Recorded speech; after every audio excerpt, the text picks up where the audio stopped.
శ్రీ చంద్రబాబు నాయుడు గారు మంచి విజనరీ, దార్శనికుడు. 2047 ఏపీ, 2047 ఇండియా, ఈ కాన్సెప్ట్స్తో ఆయన ఎన్నో పథకాలు రచించారు. అంతేకాకుండా 2024-29 ఎలక్షన్ మేనిఫెస్టోలో ఒక భారీ ప్రాజెక్టుతో ఆయన ప్రజల ముందుకు రావటం, అంటే సూపర్ 6 పథకాలు, అట్లాగే 20 లక్షల ఉద్యోగాల కల్పన, ఇవన్నీ కలిపి ఆంధ్రప్రదేశ్ అభివృద్ధి, అట్లాగే ప్రజల సమృద్ధి, ఇలా ఎన్నో ప్రామిసులతో ఆయన ముందుకొచ్చారు. అవన్నీ కూడా ఆయన్ని ఎలక్షన్స్లో ఖచ్చితంగా ఒక గెలుపుకి కారణమైందని చెప్పడంలో ఎటువంటి తేడా లేదు. అట్ ది సేమ్ టైం కూటమి 3 బలమైన పార్టీలు కలిసి రావడంతో అది చంద్రబాబు నాయుడు గారికి చాలా ప్లస్ అయింది. ఇక్కడ మనం మాట్లాడుతున్నంత ఏంటంటే చంద్రబాబు నాయుడు గారి తాలూకా ఈ సూపర్ 6 పథకాలు కానీ, ఆయన చేస్తున్న మిగతా ప్రాజెక్ట్స్ కానీ, అమరావతి రాజధాని విషయంలో, అట్లాగే ఆంధ్రప్రదేశ్ని అభివృద్ధి పథంలో ఆయన నడిపిస్తున్న తీరు కానీ, ఆయన చేస్తున్న పద్ధతులు కానీ, వాటి మీద కూలంకషంగా మనం చర్చించుకుంటే మనకి చాలా విషయాలు అర్థమవుతాయి. అందులో మనం ఒకటి చెప్పాల్సింది ఏంటంటే, ఎవరైనా రాజకీయ పార్టీ ఉంది అని అంటే అధికారమే పరమావధి. అది ఏ పార్టీ అయినా కావచ్చు, ఏ పార్టీకి అయినా సరే పొలిటికల్ పార్టీ అనేసరికల్లానే అధికారంగానే కాకుండా ఉన్నట్లయితే that cannot be a politics in the political party, it will become a social activity. So Chandrababu Naidu గారు ఖచ్చితంగా చేస్తుంది పొలిటికల్ యాక్టివిటీ, మిగతా వాళ్ళు చేస్తుంది కూడా political activities, so that they can retain their power, or people who are not in power, they get back the power. So this is the trend. మనం 2024 elections ఎప్పుడైతే చంద్రబాబు నాయుడు గారు వాళ్ళ సూపర్ 6 పథకాలతో ముందుకొచ్చారో ఆ సమయంలో వైసీపీ వాళ్ళు జగన్మోహన్ రెడ్డి గారికి ఖచ్చితంగా సలహా ఇచ్చారు. ఏంటంటే వాళ్ళు సూపర్ 6 పథకాలతో ముందుకొచ్చారు కాబట్టి ప్రజలు అటువైపు మొగ్గు చూపే అవకాశం ఉంది, కాబట్టి మన తాలూకా మేనిఫెస్టోలో కూడా ఏమైనా దానికి పోటీగా ఏమైనా చేస్తే బాగుంటుంది అని అంటే జగన్మోహన్ రెడ్డి గారు చెప్పింది ఏంటంటే, ఇప్పటికి మనం చేస్తున్నది ఆల్మోస్ట్ 2,30,000 కోట్ల రూపాయలు కూడా మనం ఇచ్చాం. ఇది చేయడానికి నేను చాలా అష్టకష్టాలు పడ్డాను, ఈ డబ్బులు తేవడమే నాకు కష్టమైంది. ఇప్పుడు దీనికంటే ఎక్కువ చేయాలంటే అది మన వల్ల కాదు, మనం చేయలేనిది మనం చెప్పొద్దు, మనం ఏం చేసామో ఏం చేయగలమో అది మాత్రమే చెప్దామని చెప్పి ఆయన ఒక డిక్లరేషన్ కూడా ఇచ్చారు. అది అన్ని న్యూస్ పేపర్స్ లో వచ్చాయి, ప్రజలందరికీ తెలుసు. అయితే ఆయన సచ్చేటు ఇది సచ్చేటు కాదు అని ఇక్కడ మనం మాట్లాడలేదు.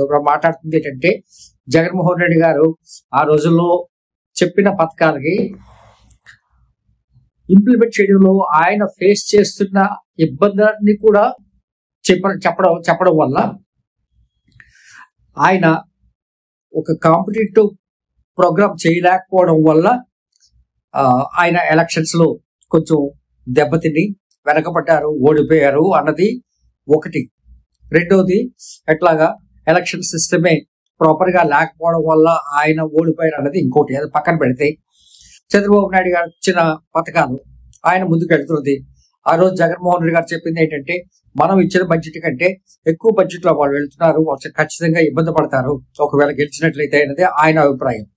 అది ఇప్పుడు ఒకసారి చూసుకున్నట్లయితే చంద్రబాబు నాయుడు గారు ఇంప్లిమెంట్ చేస్తున్న పథకాలకి ఇప్పటికీ ఇంచుమించుగా 2.5 లక్షల కోట్ల రూపాయలు ఆల్మోస్ట్ ఈ 1.5 years లో ఆయన అప్పు చేశారు అన్నది ఒక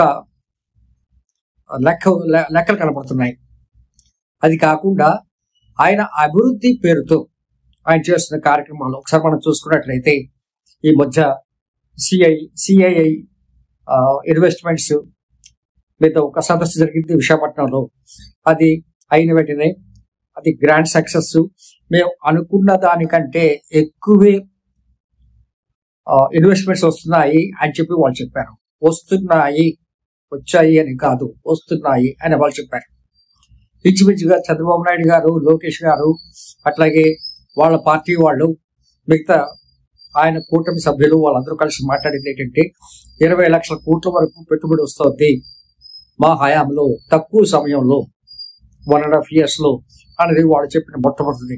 రెండోది వాడు చెప్తుంది ఏంటంటే ఇంచుమించుగా మేము ఎక్స్పెక్ట్ చేసిన 20 lakhs జాబ్స్ కాదు, 50 లక్షల జాబ్స్ క్రియేట్ అయ్యే అవకాశాలు మెండుగా ఉన్నాయి అన్నది వాళ్ళు చెప్తుంది. దాన్ని ఖచ్చితంగా మనం ఆహ్వానించాల్సిందే. అదే నిజమైతే మనం ఖచ్చితంగా ఆహ్వానించాలి. కానీ ఇక్కడ మనం నిజాల్ని ఒక్కసారి పరిశీలించి చూసుకున్నట్లయితే మనకు ఎలా కనబడుతుందంటే,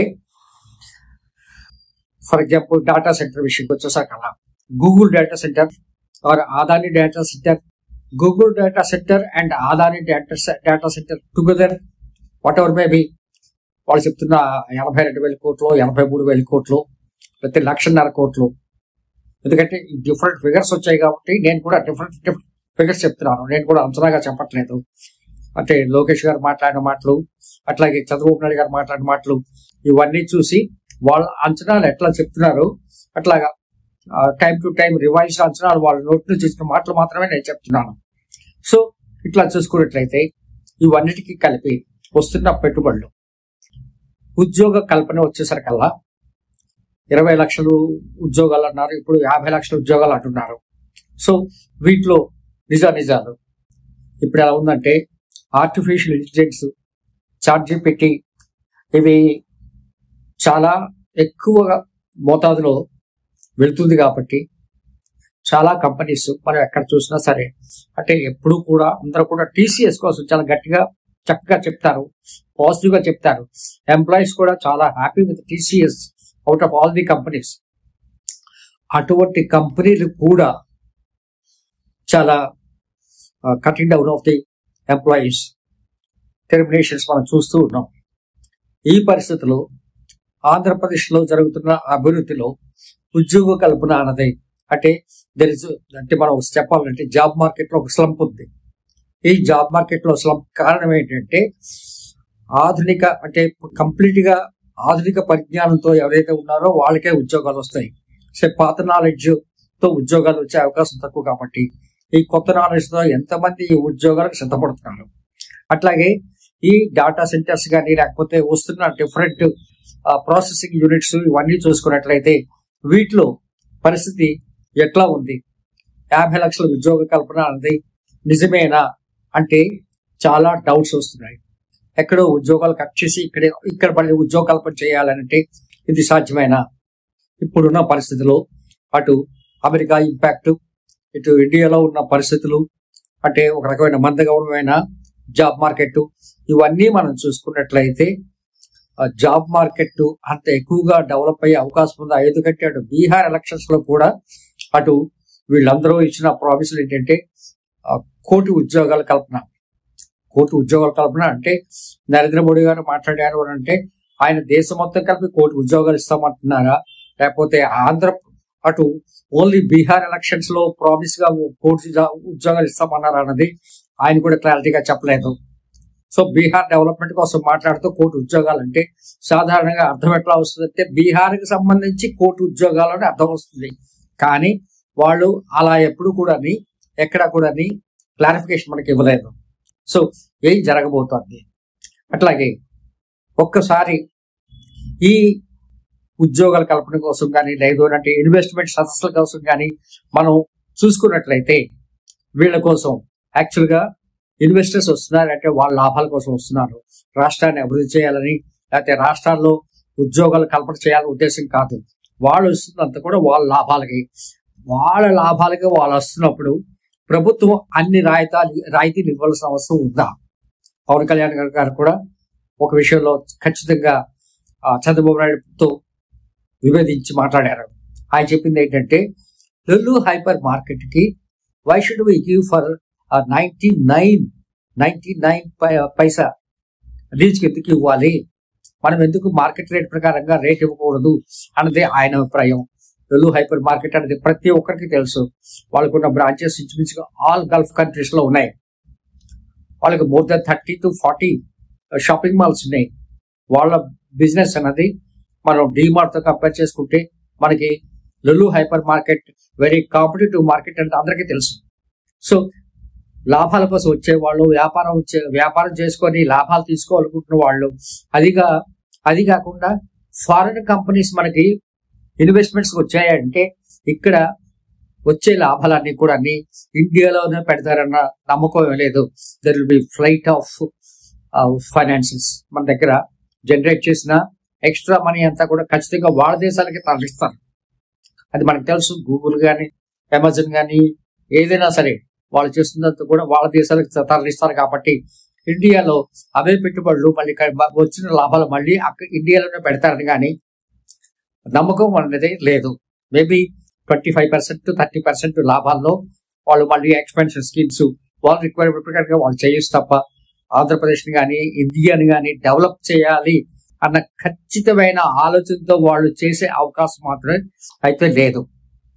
అది కాకుండా చంద్రబాబు నాయుడు గారు ఈ 1.5 years లో ఇంచుమించుగా బడ్జెట్ కాకుండా అన్న అప్పులు చూసుకున్నట్లయితే this balance is very too much. అంటే లాంగ్ రేంజ్ లో రేట్లు బాగా పెరిగే అవకాశం ఉంది, ఇన్ఫ్లేషన్ బాగా పెరిగే అవకాశం ఉంది. అంతేకాకుండా ఎక్కడెక్కడైతే ఇన్వెస్ట్మెంట్స్ వస్తున్నాయో ఈ గవర్నమెంట్ ఇచ్చిన ల్యాండ్స్ కానీ, తర్వాత గవర్నమెంట్ ఇస్తున్న సబ్సిడీస్ కానీ, పవర్ సప్లై కానీ, వాటర్ సప్లై కానీ చూసుకున్నట్లయితే రాష్ట్రంలో ఎంతవరకు సంక్షోభమైన పరిస్థితి వస్తుంది అంటే పవర్ సెక్టర్ లో కానీ, వాటర్ లో కానీ ఇప్పటికే మనకేంటంటే నదీ జలాలు లేదు అని అంటే ఇటువైపు చూసుకున్నట్లయితే భూగర్భ జలాలు ఇవన్నీ కూడా తక్కువ దీంట్లో ఉన్నాయి. విశాఖపట్నం లాంటి సిటీస్ కి వాటర్ స్కేర్సిటీ ఉంది. ఈ పరిస్థితుల్లో ఇటు వాటర్ ని వాళ్ళకి సబ్సిడీ కింద ఇవ్వడం అనేది అది ఈ ప్రాంతాల్లో ఉన్న ప్రజలకి ఎంతో ఇబ్బంది కలిగిస్తుంది. ఒకవేళ ఇవన్నీ అయితే గీతే ఇఫ్స్ అండ్ బట్స్ అన్ని చూసుకున్నట్లయితే చంద్రబాబు నాయుడు గారు కోరుకుంటున్న అభివృద్ధి గాని జరిగినట్లయితే అంటే విశాఖపట్నం జనాభా 25 లక్షలు ఉన్న జనాభా ఇంచుమించుగా ఆయన లెక్క ప్రకారంగా చూస్తే 2029 కల్లా ఆయన చెప్తున్న ఉద్యోగాలు కల్పన జరిగి అట్లాగే విశాఖపట్నంలో ఆ స్థాయిలో ఇటు డెవలప్మెంట్ జరిగినట్లయితే విశాఖపట్నం జనాభా 25 లక్షలు అనేది 50 లక్షలు పెరిగే అవకాశం ఉంది. అంటే 50 లక్షలు అంటే I'm talking about not the stable population, I'm talking about the existing population or the future population. I'm discussing about the population what we call this one floating population. Visakhapatnam touches వెళ్ళిపోయే వాళ్ళు హెల్త్ విషయంలో కానీ, లేదు అని అంటే ఇంకో విషయంలో కానీ, ట్రాన్స్పోర్ట్ విషయంలో కానీ, విశాఖపట్నం ట్రాన్సిట్ గా తీసుకునే ప్రయాణం చేసే వాళ్ళు కానీ, విద్యార్థులు కానీ, విద్య కోసం వచ్చేవాళ్ళు కానీ, లేదు మరొక ఉపాధి అంటే వీళ్ళు క్రియేట్ చేస్తున్న ఎంప్లాయ్మెంట్ కాకుండా అదనంగా మరొకటి వస్తాయి. కాబట్టి వాటి కోసం ఇట్లా వచ్చే వాళ్ళ తాలూకా సంఖ్య కూడా చాలా పెరిగే అవకాశం ఉంది. కాబట్టి 50 lakhs దాటే విశాఖపట్నం జనాభా జరిగినప్పుడు విశాఖపట్నంలో వచ్చే హౌసింగ్ స్కేర్సిటీ కానీ, హౌస్ రెంట్స్ కానీ, లేదు అని అంటే కాస్ట్ ఆఫ్ లివింగ్ కానీ, అంటే vegetables, other essential commodities and everything.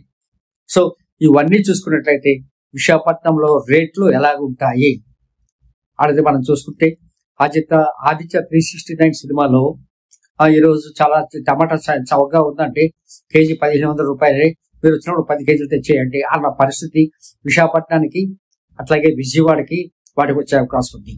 మనం అమరావతి రాజధాని కూడా చూసుకున్నట్లయితే చంద్రబాబు నాయుడు గారు ఎంత క్రేజీగా ఆల్మోస్ట్ ఇప్పుడు ఏంటంటే 54,000 acres ఆఫ్ ల్యాండ్ ఆల్రెడీ వాళ్ళ దగ్గర ఉంది రాజధాని పేర్ల మీద. అది కాకుండా అంటే ఆయన పేరు మీద కాదు, గవర్నమెంట్ పేరు మీద ఉంది. అవి కాకుండా ఇప్పుడు మరొక 20,000 ఎకరాలు ల్యాండ్ ని తీసుకోవడం కోసం ఆయన ప్రయత్నాలు చేస్తున్నారు. అంటే 74,000 ఎకరాలు రాజధాని అలైడ్ యాక్టివిటీస్ ఇవన్నీ కలిపి ఆయన ఇప్పుడు 74,000 75,000. అసలు కృష్ణా గోదావరి అంటేనే పచ్చని భూములకి, మంచి సస్యశ్యామలమైన భూములకి, పంటకి చాలా ఇంపార్టెంట్. అటువంటి మంచి ల్యాండ్స్ అన్ని కూడా ఇప్పుడు రాజధాని డెవలప్మెంట్ పేరుతో కంప్లీట్ గా ఒక బీడు ల్యాండ్ కింద మారిపోతుంది. అది ఫారెస్ట్ ల్యాండ్ అయినా. అట్లాగే ఈ ప్రాంతాలన్నీ చూసుకున్నట్లయితే విశాఖపట్నం అభివృద్ధి పేరుతో చేస్తున్న దీనికి ఎంత కాలుష్యం పెరుగుతుంది, ఎంత ఎయిర్ టెంపరేచర్ పెరుగుతుంది. ఆల్రెడీ మనం ఇంతకు ముందు వీడియోలో కూడా మాట్లాడుకున్నాము. 1985-84 నుంచి చూసుకున్నట్లయితే ఈ రోజుకి ఇప్పుడు 2025 కల్లా 2 degrees టెంపరేచర్ పెరిగింది. రాబోయే కాలంలో మరి ఎంత టెంపరేచర్ పెరగబోతోంది. అట్లాగే ఎక్కడెక్కడైతే మనకి పారిశ్రామిక వాళ్ళు ఉన్నాయో, అట్లాగే ఫార్మసీ కంపెనీస్ ఉన్నాయో, అక్కడ very often we are seeing the accidents. So ఈ యాక్సిడెంట్స్ ని నివారించడానికి, ఆ ప్రాంతాల్లో నివసిస్తున్న ప్రజలకి సెక్యూరిటీ కల్పించడానికి ఎంతవరకు అవకాశం ఉంది? విశాఖపట్నం అంటే ముఖ్యంగా మధురవాడిని ఏమంటున్నారంటే it is going to become another Singapore అంటున్నారు. అట్లాగే అటు అనకాపల్లి నుంచి ఇటు భోగాపురం అంటే అటు విజయనగరం ఇటు శ్రీకాకుళం మొత్తం ఒక యూనిట్ కింద మారే అవకాశం ఉంది. అంటే డెవలప్మెంటల్ యాక్టివిటీస్ కన్నా. ఎందుకంటే భోగాపురంలో అత్యాధునిక దీంతో ఇంటర్నేషనల్ ఎయిర్పోర్ట్ బహుశా నెక్స్ట్ ఇయర్ కానీ ఆ నెక్స్ట్ ఇయర్ కానీ కమిట్స్ అయిపోతుంది. 2027 కల్లా కమిట్స్ అయిపోతుంది. ఆల్రెడీ ట్రయల్ రన్ కి సరిపోయినట్ల ప్రయత్నాలు జరుగుతున్నాయి. 2026 ట్రయల్ రన్ చేయాలనే ఉద్దేశంతో భోగాపురం ఎయిర్పోర్ట్ లో ప్రయత్నాలు జరుగుతున్నాయి. సో ఖచ్చితంగా అటువైపు తాలూకా రియల్ ఎస్టేట్ కానీ చూసుకున్నట్లయితే కొన్ని కోట్ల రూపాయలకి వస్తుంది. ఆల్రెడీ మనం ఒక అడ్వర్టైజ్మెంట్ చూస్తే, పాలసీ బజార్ లో ఒక అడ్వర్టైజ్మెంట్ చూస్తే ఇన్సూర్ ఫర్ 1 crore చెప్తున్నారు వాళ్ళు. అంటే ₹1 అందే మీ హెల్త్ ఇన్సూరెన్స్ అనేది మీకు పరిపక్వంగా లేదంటే పరిపూర్ణంగా మీ హెల్త్ కవరేజ్ జరగదు కాబట్టి ₹1 చేయమంటున్నారు. అంటే అక్కడ ₹1 అనేది కాదు, కాస్ట్ ఆఫ్ లివింగ్ ఎంత పెరిగింది అన్నది. అంటే 10 లక్షలు అవ్వాల్సిన దానికి ₹1 అవ్వచ్చు అని చెప్పి వాళ్ళ తాలూకా ఆలోచన. దానికోసం ₹1 పాలసీస్ కోసం పాలసీ బజార్ వాళ్ళు విస్తృతంగా ప్రచారం చేస్తున్నారు. ఇక్కడ మనకు కనిపిస్తుంది ఏంటంటే వాళ్ళ బిజినెస్ వాళ్ళది. Education has become very corporate business, health has become a corporate business. So ఇట్లా ఉన్నప్పుడు చంద్రబాబు నాయుడు గారు పావర్టీ లేని ఆంధ్రప్రదేశ్ ని ఎట్లా సృష్టించగలరు? ఎక్కడైతే పెట్టుబడిదారి ఉంటాడో అక్కడ పేదరికం ఖచ్చితంగా ఉంటుంది. కారణం ఏంటంటే సమాజం కాదు అది. సో వనరులన్నీ వాళ్ళ చేతికి వెళ్ళిపోతాయి. అంటే విశాఖపట్నం ఎవరి కంట్రోల్లోకి వెళ్తుంది? పెట్టుబడిదారు వ్యవస్థల తాలూకా కంట్రోల్లోకి వెళ్తుందా? ప్రభుత్వం తాలూకా పర్యవేక్షణలో ఉంటుందా? లేదంటే చంద్రబాబు నాయుడు గారు చెప్పినట్లుగా ప్రభుత్వం ప్రైవేట్ రంగాలు కలిపి విశాఖపట్నాన్ని పరిపాలిస్తాయా? అట్లాగే అటు విజయవాడ కావచ్చు, అమరావతి కావచ్చు, గుంటూరు కావచ్చు, మీరు ఏ సిటీ తీసుకున్నా సరే, ఇంక్లూడింగ్ శ్రీకాకుళం, భోగాపురం, ఏది చూసుకున్నా సరే, ఇక్కడ మళ్ళీ ఏమవుతుందంటే పెట్టుబడిదారులు ప్రభుత్వం కలిసి చేసే పనులు. దాంట్లో ఏమవుతుందంటే ఎవరికైతే అధికారం ఉంటుందో వాళ్ళ దగ్గర డబ్బు ఉంటుంది, ఎవరి దగ్గర అయితే పెట్టుబడులు పెట్టారో వాళ్ళ దగ్గర డబ్బులు ఉంటుంది. మిగతా వాళ్ళ పరిస్థితి రోజు కూలీనే. మీరు ఇంజనీర్ అయినా కావచ్చు, ఏ పోస్ట్ లో పోయినా సరే మనమంతా కూడా రోజు కూలీలుగా మారే అవకాశం ఉంది.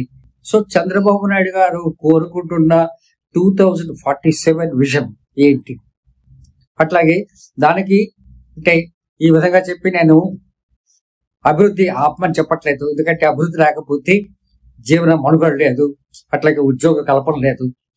కానీ ఈ ప్రాబ్లమ్స్ అన్ని ఉన్నాయి కాబట్టి మీరు తీసుకుంటున్న జాగ్రత్తలు ఏంటి? జగన్మోహన్ రెడ్డి గారు ఆ రోజు చేస్తున్న కార్యక్రమాలకి మీరు చెప్పింది ఏంటంటే, అంటే చంద్రబాబు నాయుడు గారు, అటు పవన్ కళ్యాణ్ గారు, అటు లోకేష్ గారు చెప్పింది ఏంటంటే Andhra Pradesh is becoming another Sri Lanka అని చెప్పి. మరి ఆయన చంద్రబాబు నాయుడు గారు ఆలోచించాల్సింది ఏంటంటే, ఆయన ఏదైతే జగన్మోహన్ రెడ్డి గారిని విమర్శించి మాట్లాడారో అదే విషయాలు మరి ఈయన కూడా వర్తిస్తాయి కదా. అంతేకాకుండా జగన్మోహన్ రెడ్డి గారి కంటే ఆల్మోస్ట్ 30 to 40% ఎక్స్ట్రా అప్పులు తీసుకొస్తున్నప్పుడు ఆంధ్రప్రదేశ్ పరిస్థితి ఏంటి? నిన్న కాక మొన్న వెంకయ్య నాయుడు గారు కూడా ఒక సభలో మాట్లాడుతూ ఆయన చెప్పింది ఏంటంటే, జగన్మోహన్ రెడ్డి గారు తెచ్చిన అప్పుల కంటే చంద్రబాబు నాయుడు గారు చేస్తున్న అప్పులు ఎక్కువగా ఉన్నాయి, ఇది మంచిది కాదు అని చెప్పి ఆయన ఒక సలహా ఇచ్చారు. వాళ్ళంతా ఒకటి అయినప్పటికీ కూడా ఆయనకి భవిష్యత్ అనేది పూర్తిగా అవగాహన ఉంది. ఆయన రాజకీయంలో ఆయనకు పూర్తిగా రాజనీతి ఉంది. అంతేకాకుండా జరగబోయే విషయాల మీద ఆయనకి ఒక అవగాహన ఉంది. అటువంటిది ఆయనే అట్లా చెప్పినప్పుడు ఆటోమేటిక్ గా మనం అర్థం చేసుకోవాల్సింది ఏంటంటే రాష్ట్రం ఎటువైపు వెళ్తోంది, రాష్ట్రంలో నిజంగా అభివృద్ధి జరుగుతుందా లేకపోతే అప్పులు కుప్పలుగా మారబోతుందా. చంద్రబాబు నాయుడు తాలూకా తాపత్రయం అంతా మనం చూస్తే ఆయన ఏ రాత్రి అయినా సరే ఆయన హలు పెరగని పోరాటం చేస్తున్నారు. ఆయన రాత్రి పగలు కష్టపడుతున్నారు. కానీ ఆ కష్టం అంతా ఎవరి కోసం కష్టపడుతున్నారు?